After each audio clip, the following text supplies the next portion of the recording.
Imaginez un roi totalement aveuglé par la luxure et une femme prête à tout pour garder son pouvoir. Le résultat, un fils maudit avant même de naître et un royaume entier plongé dans le chaos. C'est l'une des histoires choquantes que nous allons révéler maintenant. Vous êtes-vous déjà demandé qui étaient les pires mères de la Bible? Des femmes dont les décisions ont conduit à la destruction de familles, de royaumes et même du destin de leurs propres enfants? Aujourd'hui, nous allons explorer les 3 pires mères de la Bible et les mystères sombres qui les entourent.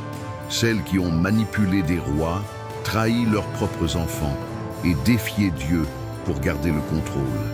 Leurs histoires ne sont pas seulement des récits anciens, elles portent des leçons profondes sur le pouvoir, la cupidité et les conséquences des mauvais choix.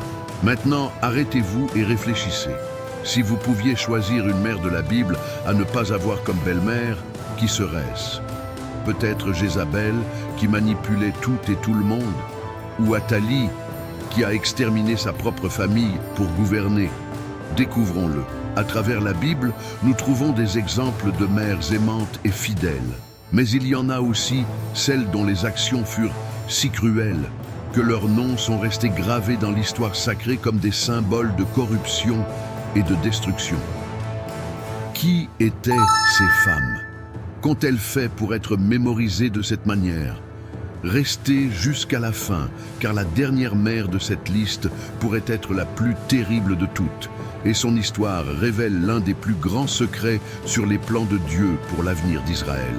La première mère est Athalie, la mère qui tua ses propres petits-enfants. Maintenant, imaginez une femme tellement obsédée par le pouvoir qu'elle ordonna elle-même le massacre de ses propres petits-enfants. Oui, vous avez bien entendu, une grand-mère qui, au lieu de protéger sa famille, décida de l'exterminer pour s'assurer que personne ne puisse prendre son trône. Cette femme était Athalie, fille de Jézabel et l'une des figures les plus sombres de l'histoire biblique. Athalie était mariée à Joram, roi de Juda et mère d'Akazia, qui devint roi après la mort de son père. Mais son règne ne dura pas longtemps, car il fut assassiné dans une conspiration. 2 Rois 9-27. C'est à ce moment-là qu'Athalie aperçut une occasion effrayante. Son propre fils était mort, et elle pouvait prendre le trône. Mais pour cela, elle devait éliminer tous les héritiers légitimes de la lignée de David.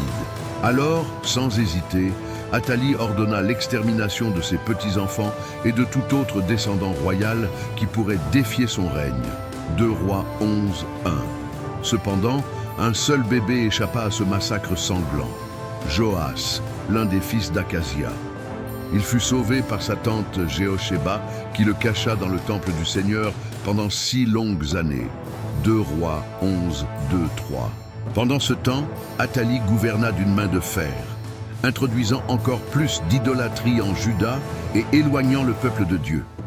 Elle suivit exactement les pas de sa mère, Jézabel, en introduisant le culte de Baal et en corrompant encore davantage la nation. Mais Dieu ne permettrait pas que la lignée de David soit exterminée. Au 7e anniversaire du règne d'Athalie, le grand prêtre Jéhojada organisa une révolte secrète et révéla au peuple que Joas, le véritable roi, était encore en vie. 2 Rois 11-4-12. Lorsqu'Athalie comprit qu'elle avait perdu le trône, elle courut désespérément vers le temple en criant « Trahison, trahison !» Mais il était déjà trop tard. Les gardes l'attrapèrent et l'exécutèrent à la porte des chevaux du palais. 2 Rois 11-13-16. Maintenant réfléchissez à la froideur et à la méchanceté de cette femme. Quel genre de mère serait capable de tuer ses propres petits-enfants juste pour garder le pouvoir? Quel genre de cœur faudrait-il pour voir sa propre famille comme un ennemi? Athalie n'a pas été seulement une reine impitoyable, mais une mère qui a détruit sa propre descendance. Et son histoire reste un avertissement sur les dangers de la soif insatiable de pouvoir. La deuxième mère est Hérodiade, la mère qui utilisa sa fille pour tuer un prophète. Hérodiade était mariée à Hérode Philippe, mais elle abandonna son mari pour vivre avec son frère, Hérode Antipas, le gouverneur de la Galilée et de la Pérétie. Cette relation était scandaleuse et pécheresse aux yeux de la loi juive. et personne n'eut le courage de les confronter, sauf un homme, Jean-Baptiste. Le prophète dénonçait ouvertement cette union illicite, déclarant « Il ne t'est pas permis d'avoir la femme de ton frère ». Marc 6, 18. Cela mit Hérodiade en colère, qui commença à le détester et à désirer sa mort à tout prix. Marc 6, 19. Mais il y avait un problème. Hérode Antipas craignait Jean-Baptiste et le considérait comme un homme juste et saint. Marc 6, 20. Ainsi, bien qu'il l'ait fait emprisonner, il évitait de le tuer, peut-être par crainte de la réaction du peuple ou même d'un jugement divin. C'est alors qu'Hérodiade, avec toute sa froideur et son astuce, conçut un plan diabolique. Lors d'un grand banquet d'Hérode, elle utilisa sa propre fille, Salomé, comme pièce maîtresse de sa vengeance. Salomé fut instruite par sa mère de danser devant Hérode et ses invités. Sa performance fut tellement séduisante que le roi, ivre et fasciné, fit une promesse irréfléchie. « Demande-moi ce que tu veux et je te le donnerai, même si c'est la moitié de mon royaume. » Marc 6, 22, 23. La jeune fille, influencée par Hérodiade, ne demanda ni or, ni terre, ni pouvoir. Elle demanda la tête de Jean-Baptiste sur un plateau. Marc 6, 24. Le roi, bien qu'hésitant, ne voulut pas revenir sur sa parole devant ses invités et ordonna l'exécution du prophète. Ainsi, Jean-Baptiste fut décapité en prison et sa tête fut remise sur un plateau à la jeune Salomé qui la porta à sa mère comme un trophée macabre. Marc 6, 27, 28. Hérodiade ne détruisit pas seulement un homme de Dieu, elle corrompit sa propre fille, lui enseignant à utiliser la séduction, la manipulation et la tromperie pour obtenir ce qu'elle voulait. Quel genre de mère entraîne sa propre fille dans un crime aussi brutal ? La fin de Jean-Baptiste fut tragique, mais celle d'Hérodiade et de sa famille ne fut pas différente. Les historiens rapportent qu'Hérode et Hérodiade furent exilés et moururent dans la misère, récoltant les fruits de leur perversité. Leur héritage fut celui de la corruption, de la mort et du déshonneur. Une leçon effrayante sur les dangers d'une ambition débridée et d'un cœur durci contre Dieu. La troisième mère est la plus cruelle de toutes, Jézabel, la mère de l'idolâtrie et de la terreur. Mais ce que peu de gens réalisent, c'est qu'en plus d'être la femme la plus crainte d'Israël, Jézabel fut aussi mère.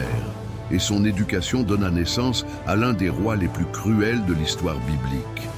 Mariée au roi Achab, Jézabel apporta avec elle les cultes païens de sa terre natale, la Phénicie.